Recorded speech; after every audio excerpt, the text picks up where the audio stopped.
चलिए जानते हैं झारखंड के 25 बड़ी खबरों को सिर्फ 10 मिनट में। पर अभी तक आपने इस वीडियो को लाइक और सब्सक्राइब नहीं किया है तो कर दें।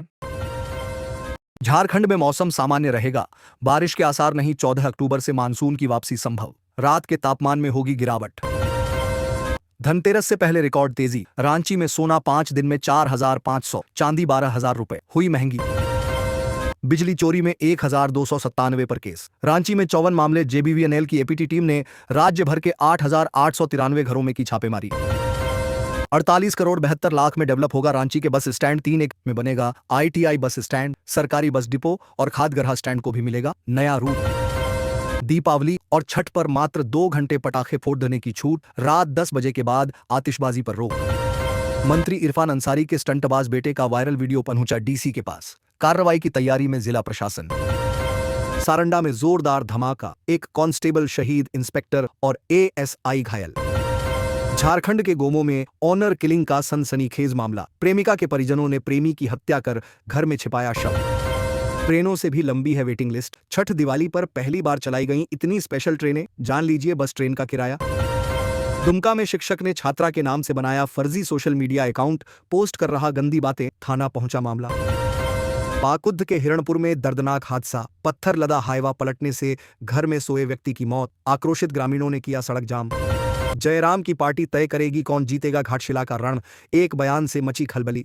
समझिए सीट का जेएल के एम फैक्टर। पीवीटीजी समुदाय के 51 टीबी रोगियों को Jharkhand IAS officers wives association ने लिया गोद। झालसा ने पेशरार हत्याकांड पर लिया स्वतः संज्ञान। पीड़ित परिवार को मिली 20,000 रुपये की सहायता। पाकुड़ जिले में कई आदिवासी परिवार प्रधानमंत्री आवास योजना से वंचित। टूटे फूटे घरों में जीने को मजबूर। साहिबगंज में वन विभाग की बड़ी कार्रवाई। अवैध सेमल लकड़ी सहित वाहन जब्त। चालक गिरफ्तार। रांची में खुली झारखंड क्रिकेट एकेडमी। जेएससीए सचिव सौरव तिवारी ने किया उद्घाटन। पाकुड़ एसपी की अध्यक्षता में मासिक अपराध गोष्ठी। सुरक्षा और कानून व्यवस्था को लेकर दिए गए महत्वपूर्ण निर्देश। रांची जेल के अधीक्षक और सहायक करापाल को शोकॉज। 4 निलंबित और 2 बर्खास्त। चाईबासा आईईडी विस्फोट में सीआरपीएफ के 3 जवान घायल। क्षेत्र में सर्च ऑपरेशन तेज। हजारीबाग में नदी किनारे मिली अधेड़ की अधजली लाश। पहचान छिपाने के लिए शव को जलाया। करवा चौथ पर पति नहीं, दोस्त के लिए रखा व्रत। लहंगा पहनकर बाजार में निकला। धनतेरस से पहले रांची में सोना चांदी के दाम ने तोड़े रिकॉर्ड। 5 दिन में 4,500 रुपये महंगा हुआ गोल्ड। पाकुद स्टोन चिप्स लदा हीवा घर में घुसा। मौके पर बुजुर्ग की हुई मौत। रांची के आईटीआई, सरकारी और बिरसा बस स्टैंड का होगा कायाकल्प। 48.72 करोड़ की राशि स्वीकृत। झरिया में मां मंगल चंडी मंदिर में लगी आग। लाखों का हुआ नुकसान। स्थानीय लोगों ने मिलकर पाया काबू। सिमड़ेगा हॉकी और फुटबॉल में अंतर्राष्ट्रीय पहचान बनाने वाली बेटियों को विश्व बालिका दिवस पर डीसी ने दी बधाई। रांची में गुलेल गैंग सक्रिय। एक ही रात में 12 ट्रकों से 5,000 लीटर डीजल लूटा। साहिबगंज में वन विभाग के बड़ी कार्रवाई। 15 बोटा सिसम सेमल लकड़ी जब्त। 81 विधानसभा क्षेत्रों में भाजपा करेगी स्वदेशी सम्मेलन। अभियान के स्टिकर, पोस्टर और संकल्प पत्र लॉन्च। बाबूलाल मरांडी। पलामू रेडमा वार्ड में समदा आहर निर्माण को लेकर ग्रामीणों का विरोध। सड़क बंद करने और अवैध निर्माण के आरोप। लोहरदगा डायन बिसाही के आरोप में पति, पत्नी और बेटे की हत्या। 3 गिरफ्तार। पूर्व मुख्यमंत्री रघुवर दास, रक्षा राज्य मंत्री संजय सेठ समेत कई गणमान्य लोग समारोह में शामिल हुए। दीपावली पर डिजाइनर दियों से जगमगाएगा हजारीबाग। महिलाएं दिन रात मेहनत कर तैयार कर रही आकर्षक दीपक। चाईबासा नक्सली हमले में शहीद हेड कांस्टेबल को दी गई भावभीनी श्रद्धांजलि। असम भेजा गया पार्थिव शरीर। साहिबगंज भेजा गया कुख्यात सुजीत सिन्हा। कई महीनों से पलामू सेंट्रल जेल में था बंद। मंत्री इरफान अंसारी के पुत्र कृष अंसारी फिर विवादों में। चलती कार के सन रूफटॉप से खड़े होकर बना रहे थे रील्स। डीसी ने लिया संज्ञान। पाकुड़ में ट्रक मकान में घुस गया, जिससे मलबे में दबकर एक व्यक्ति की मौत हो गई। झारखंड महिला कांग्रेस की कमान फिर से गुंजन सिंह के हाथों में। अलका लांबा ने नई प्रदेश कार्यकारिणी और 10 नए जिलाध्यक्षों के नाम किए जारी। धनबाद में नए बस टर्मिनल को लेकर विरोध। जेएलकेएम ने दी चेतावनी। सांसद ढुल्लू महतो भी आए सामने। झारखंड के राजनीतिक युवाओं के लिए शिविर।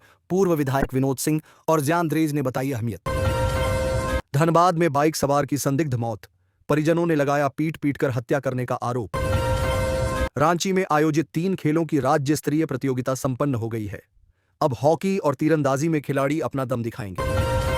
स्वास्थ्य मंत्री इरफान अंसारी ने रांची में मेडिकल स्टोर का किया औचक निरीक्षण, कई दवाओं के सैंपल जांच के लिए भेजे। बोकारो झारखंड की इस्पात नगरी बोकारो शिक्षा के क्षेत्र में एक और कीर्तिमान स्थापित करने की ओर अग्रसर है। सेक्टर 5 स्थित आशा लता केंद्र में 3 दिसंबर को बिहार और झारखंड के पहले दिव्यांग कॉलेज का शुभारंभ होगा। यह कॉलेज दिव्यांग विद्यार्थियों के उच्च शिक्षा के सपनों को साकार करने में महत्वपूर्ण भूमिका निभाएगा। रांची झारखंड में धर्मांतरण का मामला गहराता जा रहा है। आदिवासी समाज से जुड़े कई संगठन अब इसके विरोध में मुखर होने लगे हैं। आदिवासी संगठनों ने इसके विरोध में 23 नवंबर 2025 को रैली निकालने की घोषणा की है। संगठनों की ओर से कई तरह की दलीलें पेश की जा रही हैं। खास बात है कि झारखंड में धर्मांतरण रोकने के लिए तत्कालीन रघुवर सरकार ने झारखंड धर्म स्वातंत्र्य विधेयक 2017 पारित कराया था। अब सवाल है कि कानून के होने के बावजूद अवैध तरीके से धर्मांतरण कैसे हो सकता है। रांची राजधानी रांची के मोरहाबादी मैदान में दीपावली की रौनक इस बार कुछ अलग ही है। झारखंड ऑफिसर्स वाइव्स एसोसिएशन द्वारा 9 से 13 सितंबर तक आयोजित दीपावली मेला में इस बार कुछ ऐसा है जो हर आगंतुक के दिल को छू रहा है। एक गांव जो परंपरा, संस्कृति और सादगी की खुशबू से सराबोर है। खूंटी जिले में गत वर्ष अफीम की खेती को लेकर हुई कार्रवाई के बाद प्रशासन इस वर्ष पहले से ही ग्रामीणों तक पहुंच बनाकर उन लोगों को अफीम की खेती के खिलाफ जागरूक कर रही है। इस अवैध खेती के खिलाफ प्रशासन ने मुहिम शुरू कर दी है। जन जागरूकता अभियान के बाद भी अगर ग्रामीण अफीम की खेती करते हैं तो इस वर्ष भी अफीम उगाने वालों को जेल भेजा जाएगा। रांची 40वीं राष्ट्रीय जूनियर एथलेटिक्स चैंपियनशिप में पहले दिन झारखंड के एथलीटों ने अच्छी शुरुआत की है। एथलेटिक्स फेडरेशन ऑफ इंडिया, नई दिल्ली और ओडिशा एथलेटिक्स संघ द्वारा 10 से 14 अक्टूबर तक कलिंगा स्टेडियम भुवनेश्वर में इसका आयोजन किया जा रहा है। भारत सरकार ने विभिन्न दवाओं में जीएसटी की दर घटाई है। इसका लाभ आम नागरिकों को मिल सके, इसे लेकर उन्हें जागरूक किया जाएगा। दवा दुकान संचालक अधिक जीएसटी वसूल नहीं सकें, इसके लिए उन्हें अपनी दुकान में जीएसटी की दर घटने के पोस्टर लगाने होंगे ताकि आम नागरिकों को इसकी जानकारी रहे। गढ़वा जिले में 3 युवकों ने 2 आदिवासी नाबालिग बहनों के साथ सामूहिक दुष्कर्म किया। पुलिस ने त्वरित कार्रवाई करते हुए एक आरोपी को गिरफ्तार किया है, जबकि अन्य 2 की तलाश जारी है। नाबालिग बहनों को मेडिकल जांच के लिए भेजा गया है। पुलिस अधीक्षक ने कहा कि दोषियों को बख्शा नहीं जाएगा और पीड़ितों को न्याय मिलेगा। पलामू जिले में बालू घाटों की नीलामी के लिए दूसरी बार भी आवेदन नहीं आने से बालू संकट गहराता जा रहा है। संवेदकों की उदासीनता के कारण नीलामी प्रक्रिया बाधित हो रही है, जिससे निर्माण कार्य प्रभावित होने की आशंका है। जिला प्रशासन अब इस समस्या का समाधान ढूंढने का प्रयास कर रहा है। धनबाद पुलिस ने साइबर अपराध से जुड़े 9 अपराधियों को गिरफ्तार किया है। पुलिस लगभग 100 फर्जी बैंक खातों को फ्रीज करने की तैयारी में है और हवाला के जरिए हुए लेनदेन की जांच कर रही है। यह गिरोह निवेश घोटाले और गेमिंग ऐप के माध्यम से लोगों को ठगता था। पुलिस को आशंका है कि इस नेटवर्क का विस्तार झारखंड, पश्चिम बंगाल, बिहार और दिल्ली तक फैला हो सकता है। धनबाद के कतरास में एक घर में राजा अंसारी, उनकी पत्नी अमीना खातून और उनकी बच्ची मायरा के शव संदिग्ध परिस्थितियों में मिले। पड़ोसियों के अनुसार दंपति के बीच अक्सर झगड़ा होता था। पुलिस को घर में एक पीले रंग का द्रव मिला है, जिसे जांच के लिए भेजा गया है। पुलिस इसे आत्महत्या का मामला मान रही है।